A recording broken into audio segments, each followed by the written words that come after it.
চলেন আমরা ভাবতে শিখি।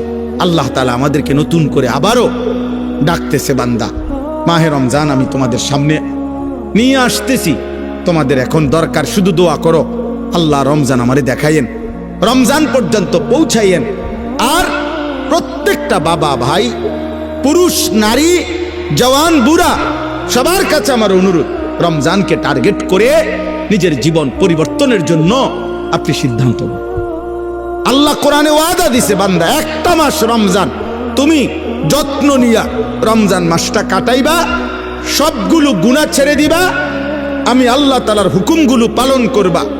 আমি আল্লাহ ওয়াদা দিলাম লাআল্লাকুম তাত্তাকুন, এক মাসে তোমাকে মুত্তাকি বানায় দেব, জান্নাতি বানায় দেব, বানায় দেব। আল্লাহ তাআলা বলছেন, আল্লাহ কোরআনে বলছেন, বান্দা তুমি মনে রেখো কোনোভাবে রমজান বলতে আমি কঠিন কিছু তোমার উপরে চাপাই নাই। ইউরিদুল্লাহু বিকুমুল ইউসরা ওয়ালা ইউরিদু বিকুমুল উসরা। কোরআনে আল্লাহ বলছেন, রমজানের কথা বলতে গিয়ে আল্লাহ বলছে, বান্দা মনে করো তোমার জন্য আমি কি কি দিছি রমজানে। স্বাভাবিক সারা বছরের নেক আমল তো আছেই, বাকি নতুন করে কি দিলাম? এক নম্বরে ধরে নেন, নতুন করে আল্লাহ তাআলা রমজানে আমাদেরকে কি দিলেন? এক মাসের রোজা, রোজা রাখতে হবে। 2, প্রতিদিন তারাবি পড়তে হবে। 3, ইফতার করতে হবে। 4, রাত্রিবেলা সাহারি খাইতে হবে। 5, শেষ দশকে এতেকাফ করতে হবে। 6, শেষ দশকের বেজর রাত্রিগুলোতে সবে কদর তালাশ করতে হবে। আর কি? আর পুরাটা মাস গুনাহ থেকে বাঁচতে হবে। আল্লাহ তাআলার নেক আমল, 5 ওয়াক্ত নামাজ, জিকির, তেলাওয়াত, দোয়া, কান্নাকাটি এর মধ্যে লিপ্ত থাকতে হবে। এই তো কথা।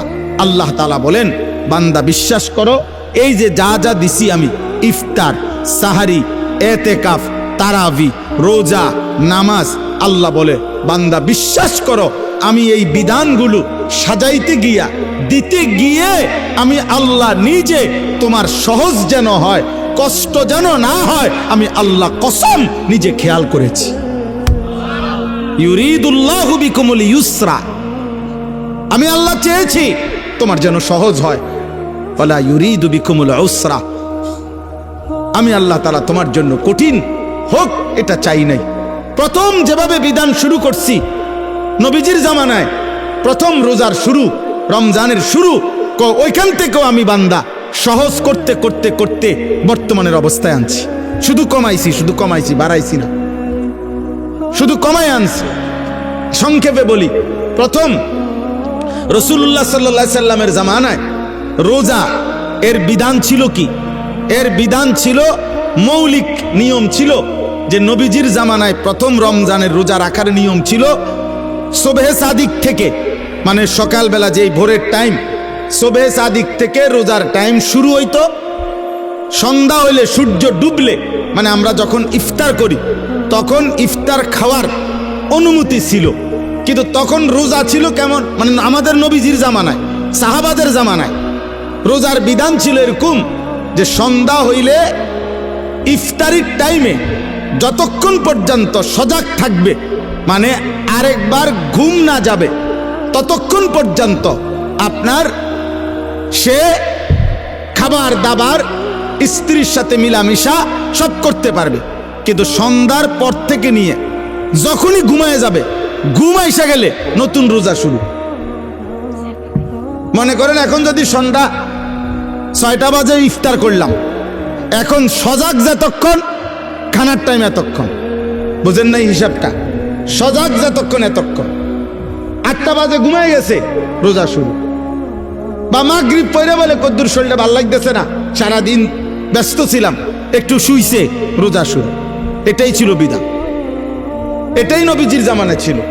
কিন্তু এইটুকুর কারণে সাহাবাদের কষ্ট হইতেছিল। কি কষ্ট? দেখা গেছে অনেকে সন্ধ্যাবেলা ইফতারের সময় হয়তো সামান্য মাত্র পানি পান করছে, বা 2টা খেজুর খাইছে, অথবা খায় নাই, এরই মধ্যে মাগরিবের নামাজ পড়ে ক্লান্তিতে ঘুম চলে আসছে, এই কারণে আর খাবার খাইতে পারে নাই। সারা রাত্র আবার নতুন রোজা শুরু হয়ে গেছে, পরের দিন আবার সন্ধ্যার সময় খাবার অনুমতি। তো ফলে একদিন একজন সাহাবী সন্ধ্যাবেলায় খাইতে পারে নাই, ফলে ঘুমায় গেছে। নতুন রোজা শুরু হয়ে যাওয়াতে আগের দিনের পুরা রোজা, সারা রাত্রের রোজা, পরের দিন দুপুরবেলা হযরত কাইস ইবনে সারমা আল আনসারী রাদিয়াল্লাহু তাআলা আনহু তিনি বেহুশ হয়ে গেছেন একেবারে। তো আল্লাহ তাআলা দেখছে আমার বান্দার তো কষ্ট হইতেছে, তো আল্লাহ তাআলা পুনরায় আবার বিধান নাজিল করে এই কোরআনের মধ্যে আল্লাহ আবার বলছে, ঠিক আছে বান্দা, আরো কমায় দিলাম। এখন সুবহে সাদিক থেকে সূর্য অস্ত পর্যন্ত, এই সন্ধ্যা পর্যন্ত, এই পর্যন্ত রোজা রাখো। সন্ধ্যার পর থেকে, সূর্য ডুবার পর থেকে পরবর্তী সুবহে সাদিক পর্যন্ত সারা রাত্র এইবার ঘুমাও আর সজাগ থাকো। খাবার দাবার, স্বামী স্ত্রীর মিলামেশা, সবকিছুর অনুমতি পূর্ণ দেওয়া হইল। ঘুমাইলেও অনুমতি আছে, না ঘুমাইলেও অনুমতি আছে। আল্লাহ তাআলা বলে, তবুও আমি চাই তোমার যেন কষ্ট না। ইউরিদুল্লাহু বিকুমুল ইউসরা, আমি কষ্ট দিতে চাই না। বান্দা কি মায়া করে মালিক বলছে, মা জাআলা আলাইকুম ফিদ্দীন মিন হারাজ।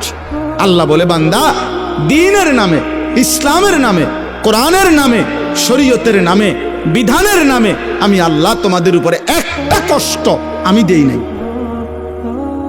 আমাকে মানতে গিয়ে তুমি বান্দা কষ্ট পাইবা, আমি এমন মালিক না।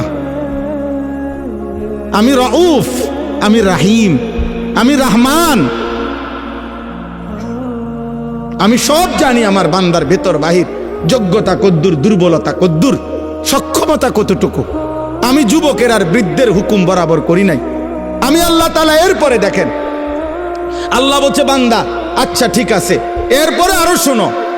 দুইবার আল্লাহ বলছে, দুইবার রোজার কথা বলতে গিয়ে বলছে, ফামান কানা মিনকুম মারিদান আও আলা সাফারিন ফাইদ্দাতুম মিন আইয়ামিন উখার। শোনো, তোমরা যারা প্রচন্ড অসুস্থ, যে অসুস্থতার কারণে রোগ বেড়ে যাবে, রোজা রাখলে কোনোভাবেই পারতা না, ঠিক আছে ছেড়ে দাও। যখন সুস্থ হইবা তখন এই রোজাগুলো কাজা করো। তোমরা যদি দূরের লম্বা সফরে মুসাফির হও, তাহলে যদি প্রচন্ড রৌদ্র, প্রচন্ড পেরেশানির কারণে তুমি মনে করো যে কষ্ট হবে, তো আল্লাহ তাআলা বলে ঠিক আছে, রমজানের রোজা সেটা ছেড়ে দিও। তুমি অন্য টাইমে যখন বাড়িতে ফিরবা তখন কাজা করে নিও। আমি চেয়েছি তোমার সহজ, আমি চেয়েছি তোমার সহজ, আমি বান্দা চেয়েছি তোমার সহজ। আল্লাহর নবী সাল্লাল্লাহু আলাইহি সাল্লাম বলছে, উম্মত ইফতার তাড়াতাড়ি করে কইরো। আল্লাহর নবী বলছে, উম্মত সেহরি দেরি করে খাইও, মানে কষ্ট যাতে না হয়। ইফতার করো তাড়াতাড়ি, যাতে সময় হইছে সাথে সাথে ইফতার করো, এর মধ্যেই বরকত। সাহারি দেরি করো, যেন লাস্ট টাইমে নিয়ে খাও, কোনো অসুবিধা নাই, যাতে করে তোমার কষ্টের মাত্রাটা কম হয়। মানে সব মিলাইয়া রব্বুল আলামিন চেয়েছেন আমার বান্দার যেন আরাম হয়, কষ্ট না হয়। ইউরিদুল্লাহু বিকুমুল ইউসরা ওয়ালা ইউরিদু বিকুমুল উসরা। একদিকে তো সহজ করার জন্য এত ব্যবস্থাপনা করেছেন, আবার আরেক দিকে নেকি।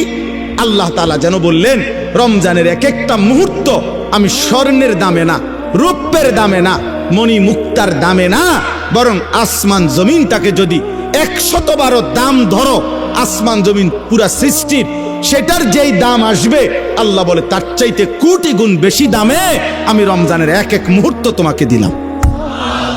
চাও, সেকেন্ড কোটি গুণ দামি বানাই দিলাম। 1/70, এটাও বলছি প্রাথমিক, এটা বলছি স্বাভাবিক হিসাব, 1/70। কিন্তু মূলত হইল আল্লাহ তাআলা এই 70 লেখবার আগেও ফেরেশতাদের আল্লাহকে জিজ্ঞেস করে, আল্লাহ আপনার বান্দার রমজানের এই নেকিটা 70 লিখতামনি।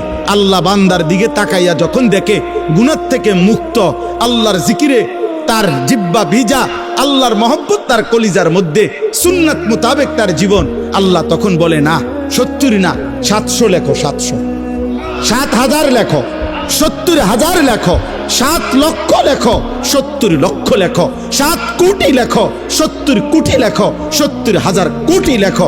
এক সেজদা একবার সুবহানাল্লাহ বললে আল্লাহ বলে লেখো 70,000 কোটি সুবহানাল্লাহ লেখো। কোন বেলায় আল্লাহ মহব্বতের জোশে, আল্লাহ তার মায়ায় আল্লাহ বলে, ফেরেশতা তুমি লিখো না, সাআক্তুবু, আমি আল্লাহ নিজেই লিখবো। এই নেকি তুমি দিয়া পারতা না, আমি দেবো আমার বান্দার নেকি।